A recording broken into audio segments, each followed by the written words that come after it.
George MacDonald, who was a great storyteller, was of the persuasion that an acquaintance with nature is even more essential than story for the formation of the moral imagination in children.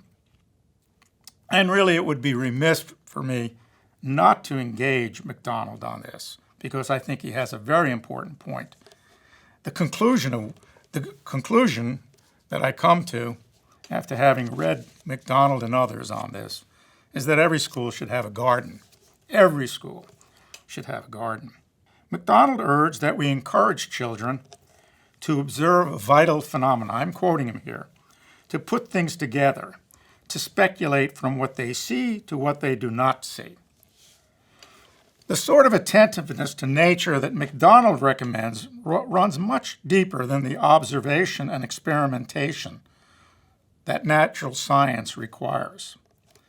MacDonald commends us to the exercise of poiesis, Poeissis. Poiesis happens when the imagination takes hold of the symbolic character of creation, finds meaning in it, and brings forth some new expression of the truth. As we experience the world through our imaginations, we discover an inexhaustible treasure house of forms and images. Forms and images that in some real sense for MacDonald are planted in nature, in the creation, by the Creator. MacDonald tells us that in some mysterious way, the world around us is an outward figuration of the condition of our minds. That's quoting him, is an outward configuration, or figuration rather, of the condition of our minds.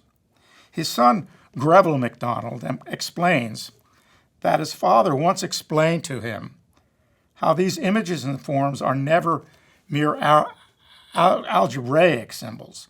For example, his father said, and he's quoting his father here, "The rose, when it gives some glimmer for the freedom for which a man hungers, does so because of its substantial unity with man, each rose, in degree, being a signature of God's immanence."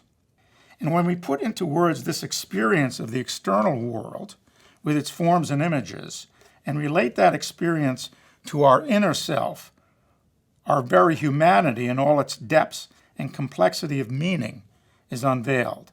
The very essence of things and the world in its wholeness may be revealed to us, along with our relationship to that world. What would we do without the lion to remind us of the nobility that belongs to our nature, or for that matter, the owl, for the wisdom into which we must mature as human beings? Another way of saying this is that we need those creatures in order to become human, even as they are not. Thank you for watching.